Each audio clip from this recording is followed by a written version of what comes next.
Então vamos ver como é que vamos votar nas autárquicas, como é que se escolhe. Gostava de dizer que há 4 tipos de votantes. Portanto, muitos deles votam nos principais partidos. Há aqui partidos que são pequeninos, mas já são bastante notórios, são votados.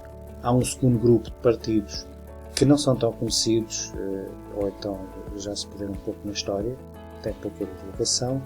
Há aqui um terceiro grupo de pessoas que não acreditam, mas vão votar, portanto até deixam votos em branco e fazem brincadeiras nos votos.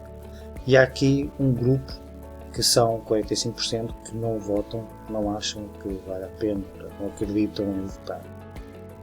Bom, o que é que se pode dizer? Que a generalidade dos candidatos trazem com o selo de confiança de um partido conhecido, mas em regra geral estamos a escolher um desconhecido. O que é que acontece? Vamos dividir isto por 4, 5 temas que nós não decidimos os candidatos. A abstenção é quem apoia o Bloco de Governação, que existe um conflito de interesses entre o Bloco de Governação e as locais, e vamos avaliar a qualidade dos qualidades e como decidir. Relativamente aqui à decisão, posso dizer que são poucos a decidir por nós, porque somos 9.411.000 inscritos, mas os principais partidos do Bloco de Governação são 110.000 militantes e são 75 militantes. Portanto, estes é que vão escolher os autarcas para os portugueses.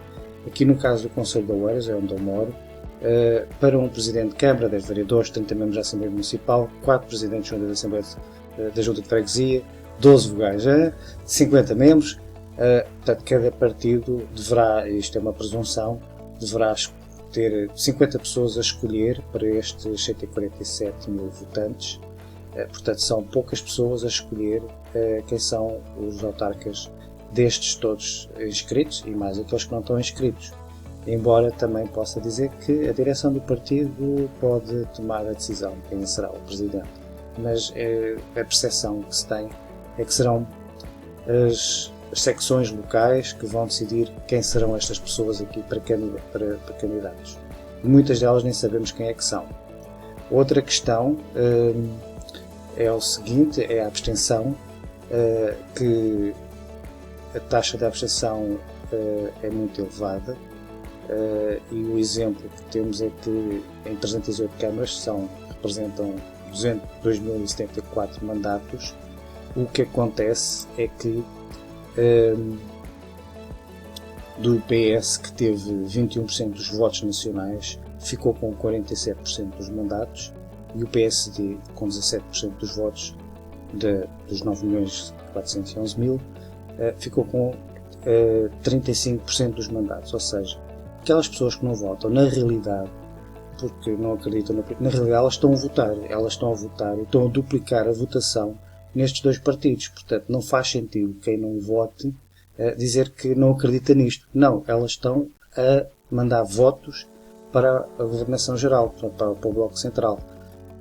Outra questão é a questão da ideia que a política, portanto a estrutura política do Bloco de Governação é antilocal, pois existe um conflito de interesse entre os órgãos centrais, portanto que são mais centrados em Lisboa, e todas as autarquias que estão espalhadas pelo país. A questão aqui é mesmo a questão demográfica, que verifica-se que as pessoas estão a sair das suas autarquias para fora, portanto são autarquias em decrescimento, e votar neste bloco central, portanto, será, digamos, contra a própria natureza da autarquia, do poder local, que está a ficar cada vez mais fraco.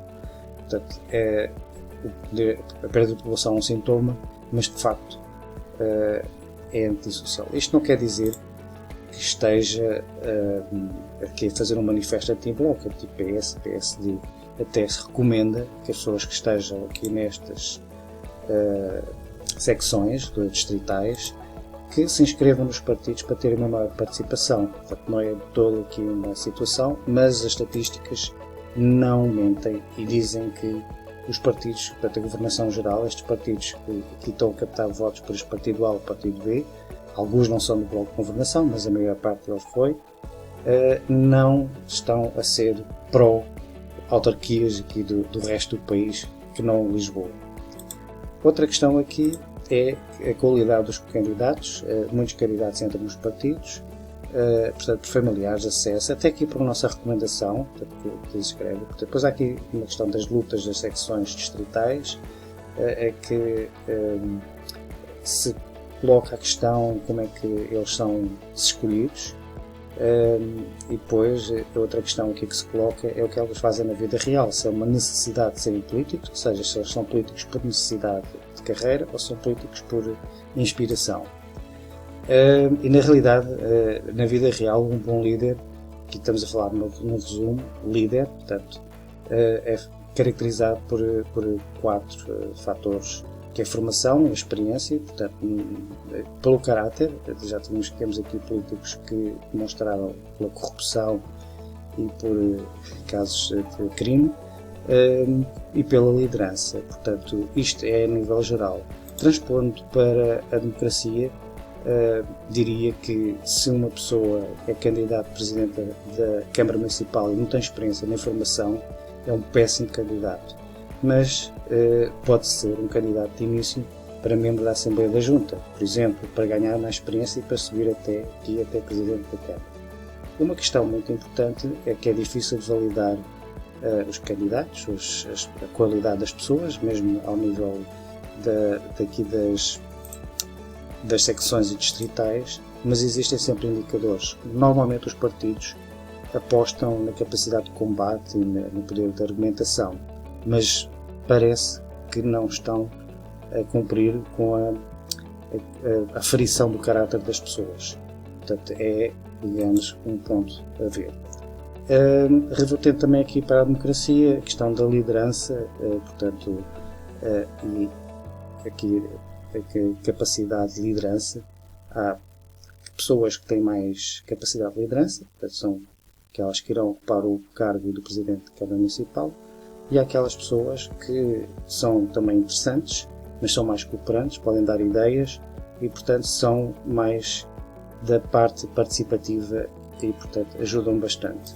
Há também outros tipos de candidatos, que são os que é para encher chouriço, sabe-se que não vão ganhar, porque tem um candidato muito forte, e, portanto, há aqui candidatos que são chouriço, há aqui candidatos que estão para ganhar rodagem, há candidatos que são mimados, que vão para candidatos, mas depois dizem que se não ganham vão-se embora, portanto não são verdadeiros candidatos, e portanto tem que se avaliar aqui os candidatos mesmo. Na avaliação dos candidatos, podemos dizer que há melhores e piores candidatos, mas se um candidato é do meu partido, a orientação, é claro que eu vou votar 100% nele. Se o candidato for notoriamente pior, portanto é uma questão de percepção, portanto, é aqui uma questão que as pessoas tendem a não abandonar o partido, mesmo que o candidato seja o pior. Talvez por seja o selo de confiança, mas isso não deveria acontecer.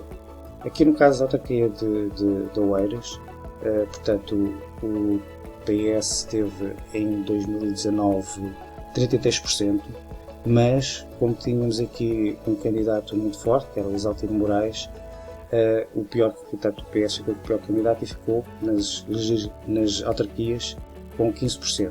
Portanto, é aqui a questão da perda da percepção do candidato. Se for fora do partido, se o candidato for muito bom, portanto, há uma transmissão de candidatos do pior para aqui, portanto, se vê pelo meu candidato, mas ninguém irá votar fora do partido para o pior candidato. Portanto, temos aqui uma forte influência do partido, o que não deveria acontecer. Deve sim avaliar se temos um bom candidato.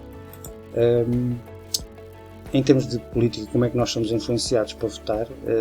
Portanto, a notoriedade é muito importante.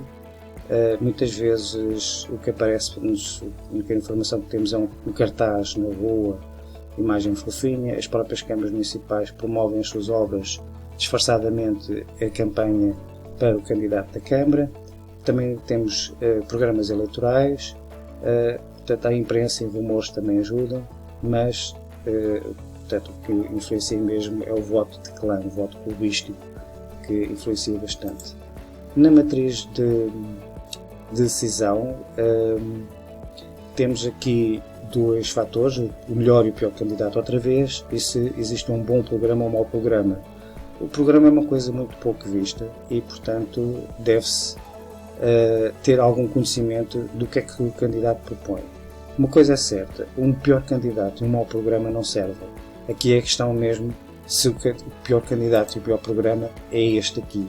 E isto é uma coisa que todos os votantes devem analisar, se não estão aqui a colocar um candidato que é o pior e ainda por cima não tem um programa de jeito. Às vezes é o normal. O que se devem procurar mesmo é o melhor candidato, mesmo que não tenham um grande programa, o melhor candidato, ou seja, aquele que promete ser o melhor autarca, deverá ser mesmo a pessoa que escolha. Portanto, há aqui, digamos, um bom programa não, com o pior candidato não é uma coisa que corra sempre muito bem, não é uma garantia, portanto é preciso ter muito cuidado em quem votar. Portanto, é de centrar na decisão na qualidade dos candidatos, programas com afinidades com os seus interesses, para ver se os programas dos candidatos têm afinidade com os seus interesses. Há candidatos que gastam muito dinheiro, há candidatos que favorecem os seus interesses familiares e do partido e, portanto, há muito dinheiro que é gasto que as pessoas não têm ideia do dinheiro que é gasto e das obras que poderiam ser feitas a seu prol. Portanto, é aí que vamos facilitar aqui a vossa decisão e que, embora normalmente as pessoas não queiram ter muito trabalho, também não vamos ser super profundos e, portanto, é que nós centramos aqui o meio, que vão ter alguma, digamos, vão ter as ferramentas para saber o que é que vão votar.